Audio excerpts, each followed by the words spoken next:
So guys अहिले चाहिँ म कलेज हिँड्न थालेँ। पानी त छुनै सकिन्न क्या, पानी भनेपछि त मान्छे डराएर भाग्छ।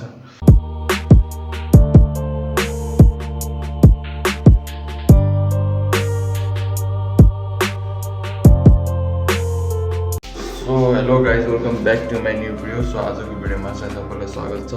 जस्ट अहिले चाहिँ म बिहान उठेँ अनि उठिसकेपछि चाहिँ आफ्नो टोइलेटतिर बसिरहेको छु। 8 बजिसकेको रहेछ आज पनि। सो आज चाहिँ कलेज छ अनि कलेज जानुपर्ने छ किनकि अब चाहिँ हाम्रो इक्जाम आउँदैछ नि त, त्यही भएर पढ्नु पनि पर्ने हुन्छ मैले। अनि बाहिर चौकबाट धेरै चिसो देखिरहेछ, यो सिसाबाट हेरेको होइन, यस्तो चिसो छ नि बाहिर त पानी त छुनै सकिन्न क्या। पानी भनेपछि त मान्छे डराएर भाग्छ, त्यति धेरै चिसो छ। सो जति धेरै चिसो भए पनि दुईवटा 3-3वटा ज्याकेट लगाएर कलेज जानुपर्ने हुन्छ। ऐसे में बड़ा सख्त लौंडा हूं। सो बिहानको भ्यू चाहिँ यस्तो छ होइन, लास्टै धेरै जाडो छ, आछिस यस्तो हात ककरिन्छ होइन। कौन है ये लोग,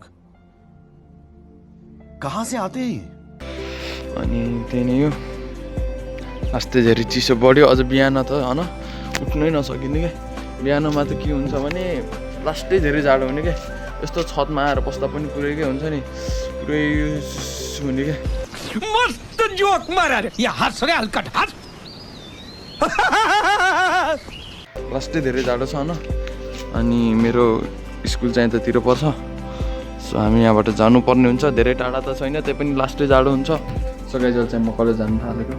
सो इक्जाम नजिकै छ नि त, त्यही भएर राम्रोसँग पढ्नुपर्ने हुन्छ मैले यहाँ। अनि म कलेजबाट आएपछि भेट्नु।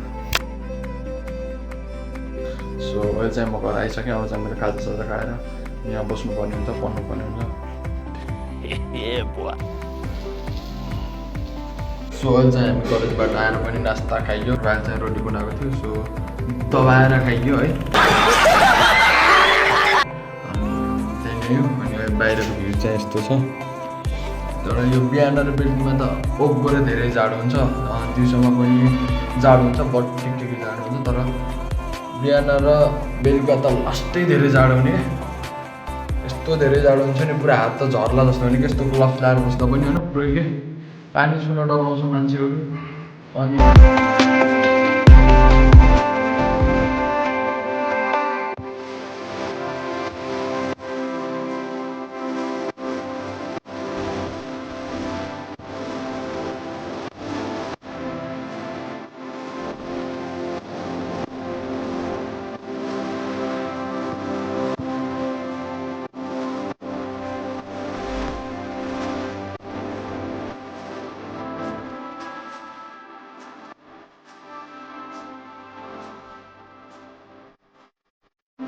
अहिले चाहिँ रात भइसक्यो अनि खानासाना खाएर अब चाहिँ हामी सुत्नु लागेको।